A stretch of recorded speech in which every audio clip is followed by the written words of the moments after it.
आज का digital era में अगर कोई एक ही वर्ड सबसे ज़्यादा सुनाई देते हैं तो वो है SaaS. Startups, YouTube, LinkedIn, Twitter, हर जगह लोग एक ही बिजनेस का बात कर रहा है और ऑनेस्टली इसके पीछे एक सॉलिड रीजन है। सैस बिजनेस होता है स्केलेबल, प्रॉफिटेबल और लॉन्ग टर्म के लिए पावरफुल। इस वीडियो में हम लोग समझेंगे सैस बिजनेस होता क्या है और लोग इसके पीछे इतना क्रेजी क्यों हो रहा है। SaaS का मतलब क्या होता है? SaaS का फुल फॉर्म होता है software as a service. Simple word में बोले तो आप सॉफ्टवेयर सेल नहीं करते, आप सिर्फ कस्टमर को रेंट पे देते हो। कस्टमर सॉफ्टवेयर खरीदता नहीं है, वो सिर्फ यूज करने का एक्सेस लेता है। ये एक्सेस मंथली बेसिस पे हो सकता है या फिर ईयरली सब्सक्रिप्शन हो सकता है। सिंपल वर्ड में बोले तो आप सॉफ्टवेयर सेल नहीं करते हो, आप कस्टमर को रेंट पे देते हो। कस्टमर सॉफ्टवेयर खरीदता नहीं है, वो सिर्फ यूज करने के लिए एक्सेस लेता है। ये एक्सेस मंथली बेसिस पे या फिर ईयरली सब्सक्रिप्शन हो सकता है।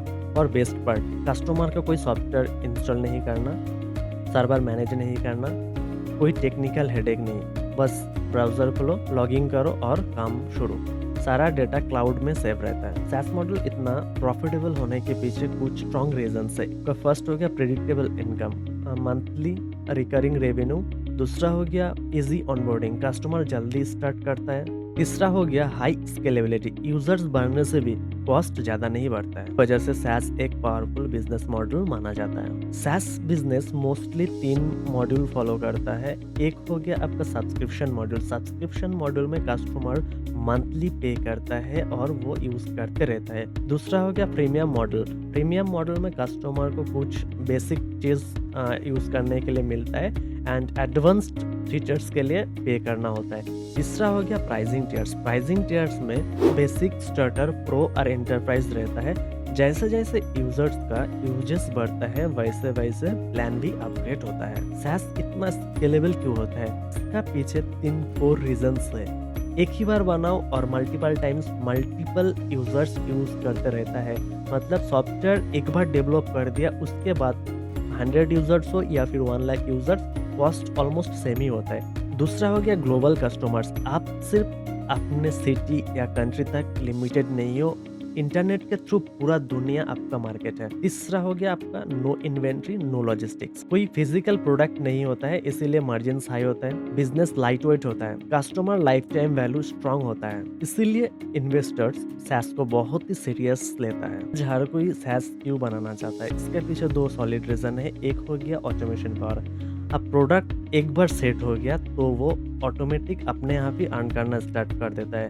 हम लोगों का पास भी कुछ सैस प्रोडक्ट है, लाइक आपका हो गया tele reporting software, CRM, e clinic management software and payroll software. दूसरा, एंट्री बैरियर बहुत कम हो गया है। आज सैस बनाना हार्डकोर डेवलपर के लिए सिर्फ नहीं रहा, नो कोड टूल्स यूज कर रहा है, AI टूल्स के साथ सैस बना रहा है या ट्रेडिशनल कोडिंग के साथ बिल्ड कर रहा है। अपफ्रंट कॉस्ट बहुत ही फिक्सेबल है, बट आपका जो आइडिया है वो स्ट्रांग होना चाहिए। जनरली सैस को 3 कैटेगरी में डिवाइड किया गया है। एक हो गया B2B सैस, जो कि बिजनेस के लिए होता है, like CRM, accounting, product management system.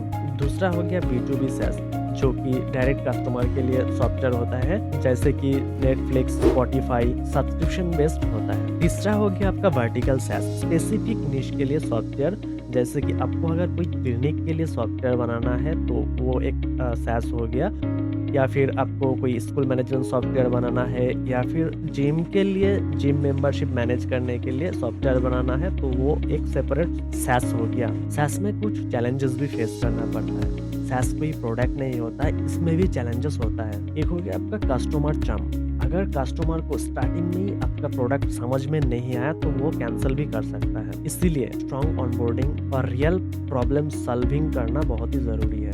दूसरा हो गया आपको support and reliability, bug, down time, ये सब आएगा ही।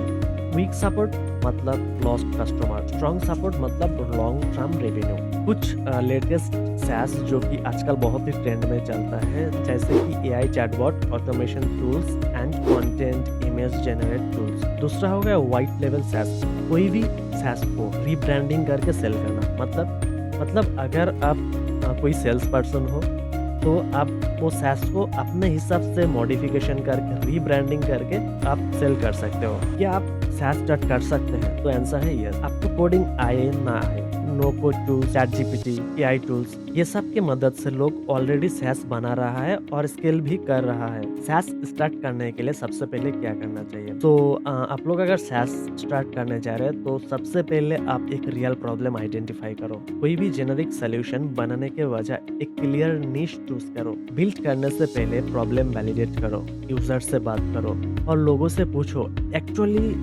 वो लोग पे करेगा कि नहीं, उसके बाद ही बिल्ड करो। SaaS देखने में एक शाइनी कैस्टल जैसा लगता है, लेकिन अंदर जाने के बाद चैलेंजेस, रिजेक्शंस और पेशेंस चाहिए होता है। इसीलिए इंडस्ट्री बार-बार चेंज मत करो, एक ही चूज करो और उसमें लॉन्ग टर्म गेम खेलो, वरना कैस्टल सिर्फ दूर से ही ब्यूटीफुल दिखेगा।